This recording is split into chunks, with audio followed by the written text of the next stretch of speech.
J'espère que vous allez bien à la maison, que tout se passe bien.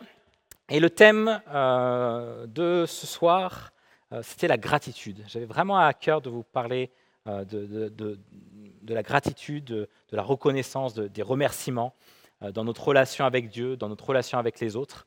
Et parfois, on a besoin aussi de gratitude. C'est un monde où on a besoin de reconnaissance. D'après plusieurs auteurs de la psychologie, être reconnu joue un rôle important dans notre équilibre. Nous avons souvent alors la confirmation de notre valeur, on se sent appartenir à un groupe, on se sent vraiment aimé, on se sent peut-être être digne de confiance, on se sent pas être, voilà, on se sent pris être pris par quelqu'un, être pris pour quelqu'un de valeur. Et d'autres encore peuvent être aussi en quête de gratitude dans ce besoin de reconnaissance pour des services rendus. Et les gens ont besoin de savoir que ce qu'ils sont et ce qu'ils font ont de la valeur pour les autres. Et beaucoup de psychologues disent cela, qu'on a besoin de cela. Et parfois, lorsque nous regardons l'inverse, le manque d'appréciation, on utilise des termes comme le manque d'estime, comme l'ingratitude. Et ce sont des termes qui sont assez forts et qui a beaucoup de conséquences néfastes sur la psychologie de la personne. L'homme a besoin de reconnaissance. L'homme et la femme a besoin de reconnaissance. Ce besoin de reconnaissance aussi est légitime, on en a besoin, et puis peut être aussi négatif. Ce besoin se manifeste, si c'est négatif, d'une manière différente. Le besoin d'être admiré, toujours, le besoin d'être félicité, le besoin d'être approuvé dans ses décisions, le besoin peut-être un besoin affectif intense. Ce sont des personnes qui ont manqué d'amour, qui sont maltraitées. Peut-être la paranoïa aussi, c'est tellement intense que ça devient une paranoïa. Et donc, vraiment, j'ai à cœur de vous partager peut-être sur ce besoin de reconnaissance, sur le thème de la reconnaissance, le thème du remerciement, des gratitudes que nous avons peut-être avec Dieu ou avec les autres que nous recherchons. Est-ce que cela vous va comme thème? Je vais prier pour cela et nous laissons le Saint-Esprit nous diriger. Seigneur, nous te demandons, Père, de nous conduire, Seigneur, ce soir. Et Seigneur, merci de nous diriger, de nous conduire d'une manière particulière durant ce thème. Tu m'as mis à cœur depuis plusieurs jours ce thème par rapport à quelque chose de particulier. Et nous voulons être à l'écoute, Seigneur, de ta voix. Sois honoré en toutes choses. Amen. Alors, je voudrais qu'on commence notre étude sur un passage de Luc. Et Jésus va parler en parabole justement sur ce besoin de reconnaissance. Et c'est une parabole qu'on utilise très peu, un passage qui est très peu apporté. Et pourtant, c'est ce que Jésus a donné comme parabole, une très courte parabole, dans Luc 17, versets 7 à 10.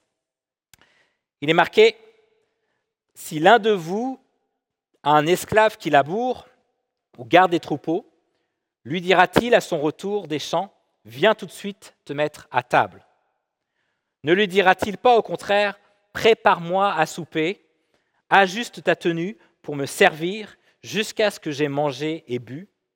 Après cela, tu mangeras et tu boiras. » Verset 9, « A-t-il de la reconnaissance envers cet esclave parce qu'il a fait ce qui lui avait été ordonné ? Je ne pense pas.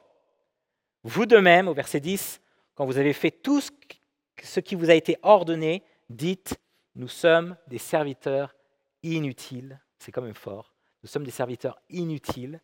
Nous avons fait ce que nous devions faire. Alors, pour un peu situer le contexte, on voit bien que Jésus ne parle pas forcément à la foule, mais parle à ses disciples, ceux qui désirent suivre Jésus vraiment, qui veulent vraiment être les disciples à le suivre. Et on voit bien que si vous regardez un petit peu avant, c'est juste après le pardon, il demande de pardonner cette fois, etc.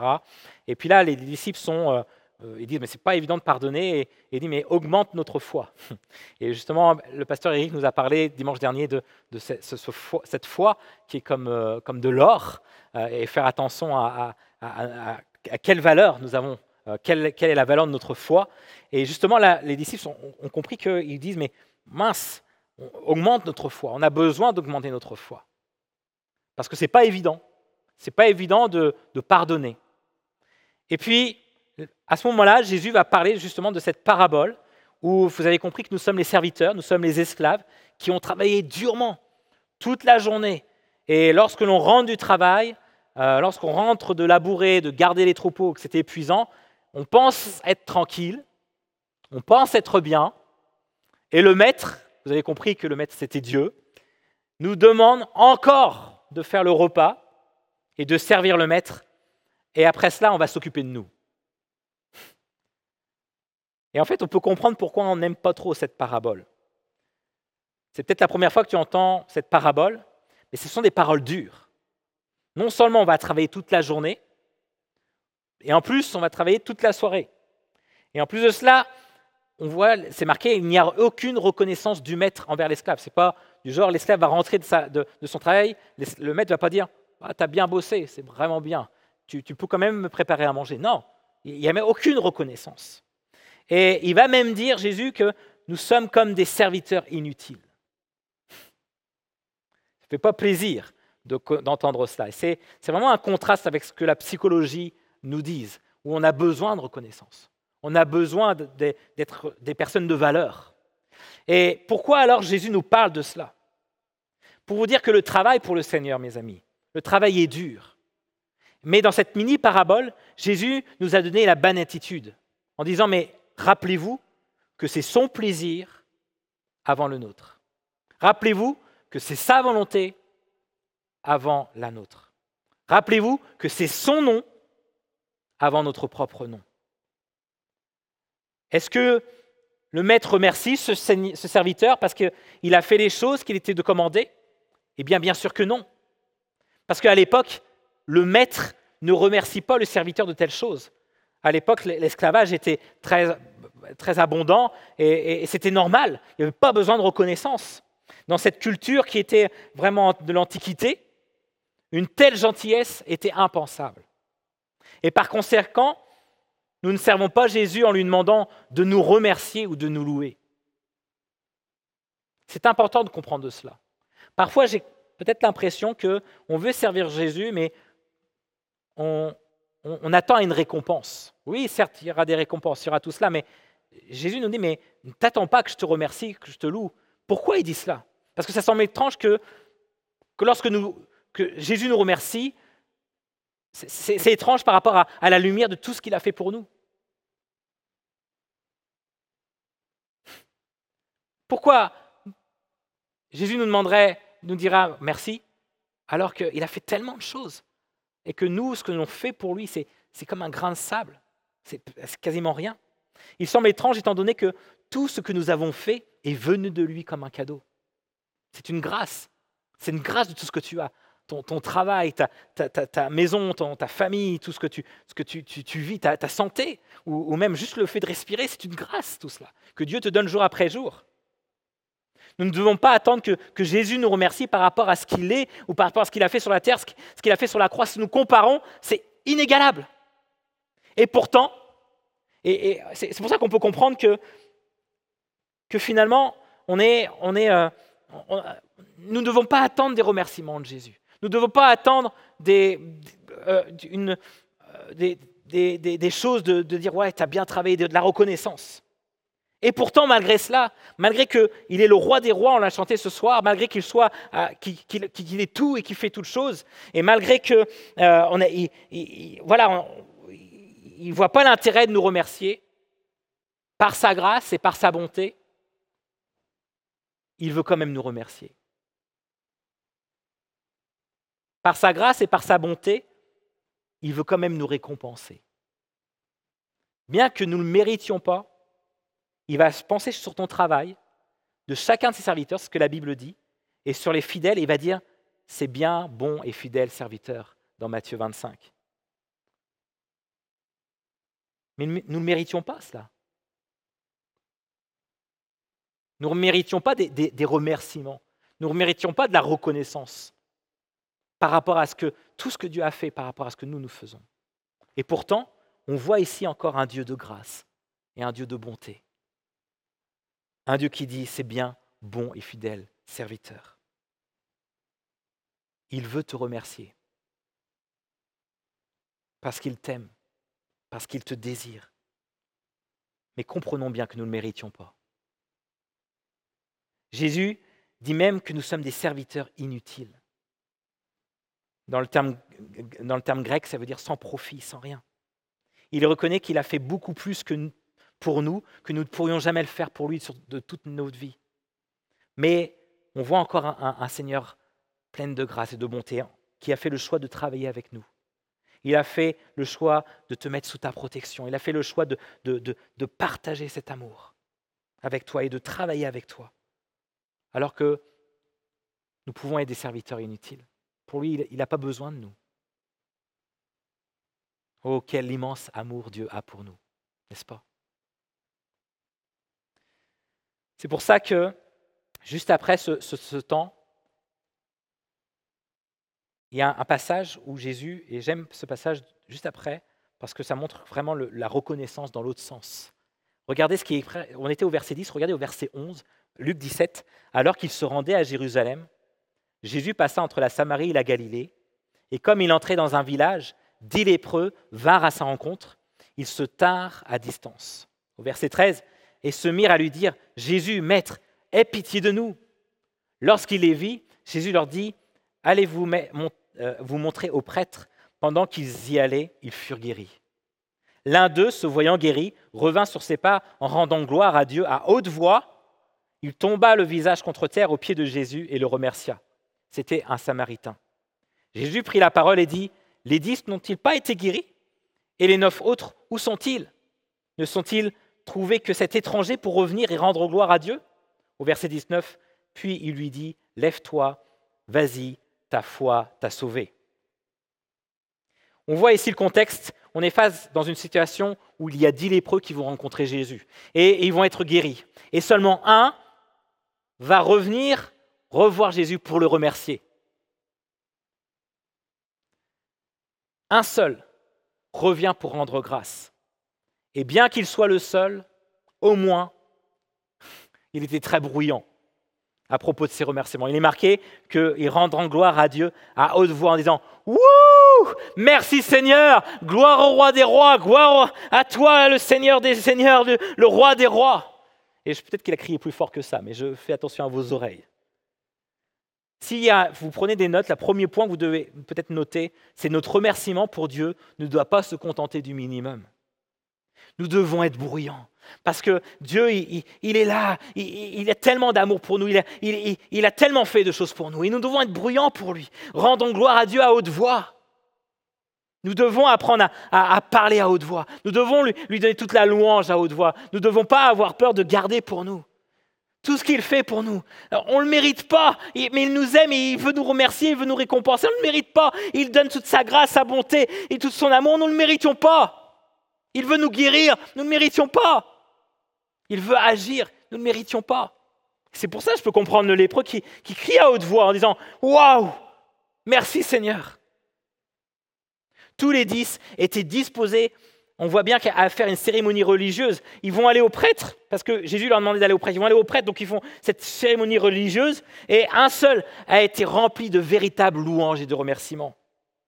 Charles Spurgeon disait que les exercices religieux externes sont assez faciles et assez courants. Mais la matière intérieure, la manière de vivre, le dessein du cœur dans un amour reconnaissant, comme c'est rare.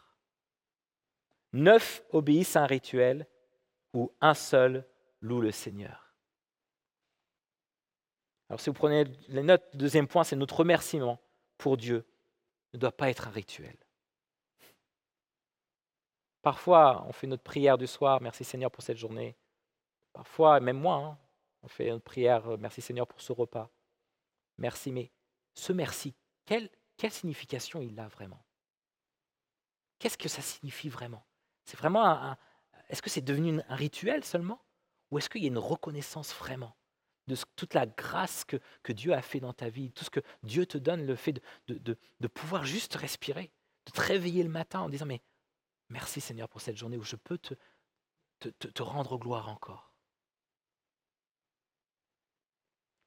Au verset 17, Jésus prit la parole et dit « Les 10 n'ont pas été guéris, les 9 autres, où sont-ils » Jésus a remarqué que les 9 ne sont pas revenus pour rendre grâce.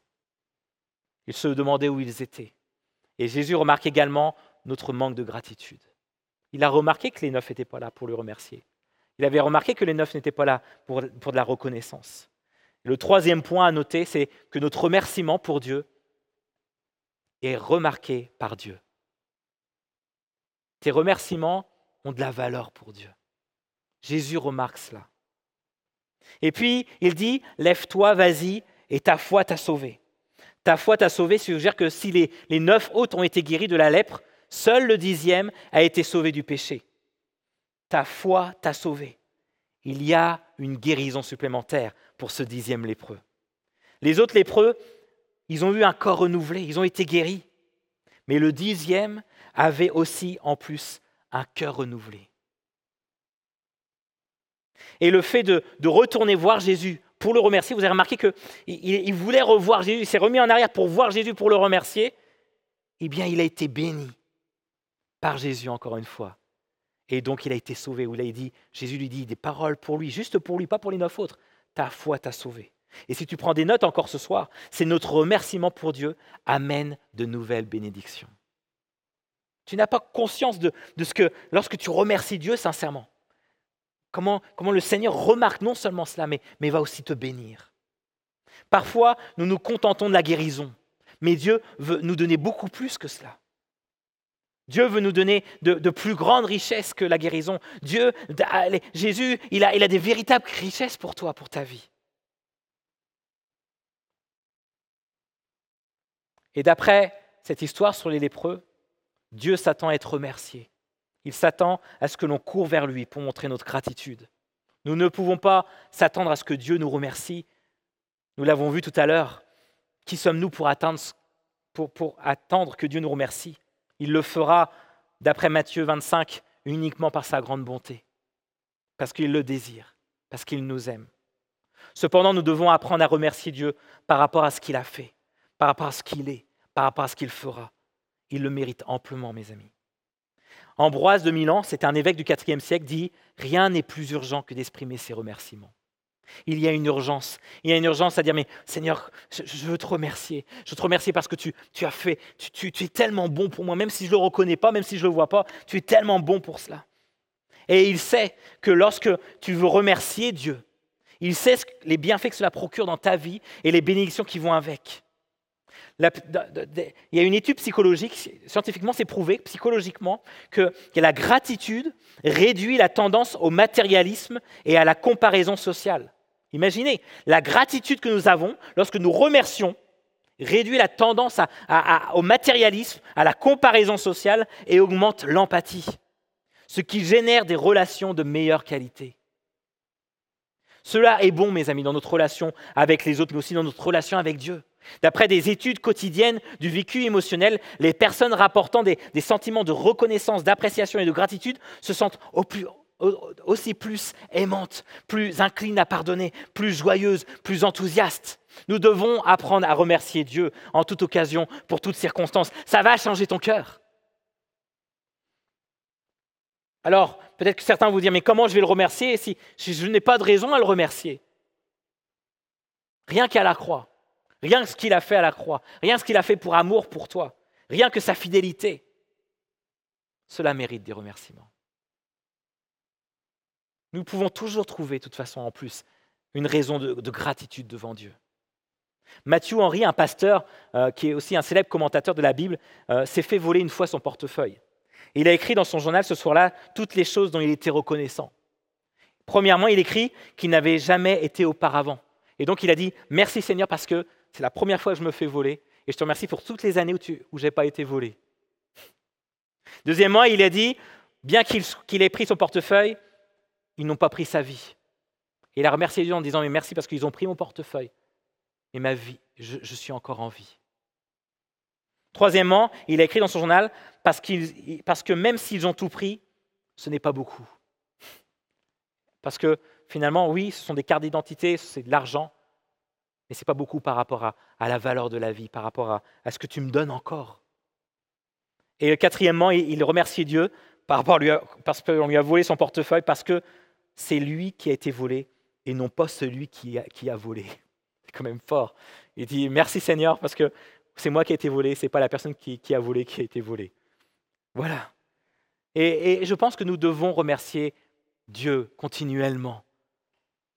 Remercier Dieu dans toutes les circonstances. Il y a toujours une raison de rendre, de reconnaître, de redonner toute notre reconnaissance à Dieu. Dans Éphésiens 5, verset 20, c'est marqué « Rendez continuellement grâce pour toutes choses à Dieu le Père, au nom de notre Seigneur Jésus-Christ ». Dans 1 Thessaloniciens 5, verset 18, « Rendez grâce en toutes choses, car c'est à votre égard la volonté de Dieu en Jésus-Christ. » Alors mes amis, rendons grâce à Dieu en toutes choses. Rendons grâce en toutes choses. Mettons notre confiance en celui qui sait tout, en celui qui était là avant tout. Mes amis, c'est tellement important. Comme nous l'avons dit, et pour terminer, dans notre introduction, l'homme a besoin de reconnaissance. Nous devons prendre le temps de remercier les personnes qui s'investissent. Paul le faisait. Dans Acte 24, il a remercié une entière gratitude à Félix. Il était vraiment content de ce que faisait Félix. Il écrivait dans Acte 24, verset 3, enfin Luc écrivait cela, et il remerciait vraiment. Et on doit remercier les autres. La Bible nous dit d'honorer les uns les autres. L'homme a besoin de reconnaissance. Oui, c'est sûr. Mais l'homme ne doit pas chercher la reconnaissance. C'est là la nuance. L'homme ne doit pas chercher les remerciements. Parce que ce que vous faites pour le Seigneur. Tout ce que tu fais pour Dieu, c'est pour le Seigneur. N'attends pas qu'un tel te remercie parce que tu as fait plein de choses, c'est parce que tu es fatigué, parce que ce n'est pas évident. Mais reconnais, parce que sache que tu le fais pour le Seigneur. Dans Colossiens 3, verset 23, tout ce que vous faites, faites-le de bon cœur, comme pour les seigneurs et non pour des hommes. Alors soyons vigilants dans notre motivation, lorsque nous sommes des disciples pour Dieu. Soyons vigilants dans notre attitude de cœur. Et pour terminer, le dernier point pour la prière, on va prendre un temps de prière et je vais laisser tout à l'heure l'équipe pastorale prendre la suite. Nous devons apprendre et peut-être réapprendre à remercier le Seigneur dans nos prières. Nos prières sont parfois remplies de ce que nous voulons. Nos prières sont parfois remplies de nos inquiétudes, de nos angoisses. Mais apprenons à remercier le Seigneur pour ce qu'il est. Apprenons à remercier le Seigneur pour, même si tu es dans une situation difficile, il y a toujours quelque chose où tu peux le remercier. Et moi, je suis convaincu que lorsque tu vas apprendre à remercier à Dieu, lorsque tu vas apprendre à remercier pour les moindres choses, même si c'est compliqué, même si tu vois que tout est noir, eh bien ton cœur va changer. Parce que tu vas voir les choses différemment. Alors changez vos « j'ai peur » en merci. Changez vos « pourquoi » en merci. Changeons nos attitudes de prière face à celui qui mérite toute notre louange et notre reconnaissance. Je vais prier et ensuite je vais laisser la parole à l'équipe pastorale.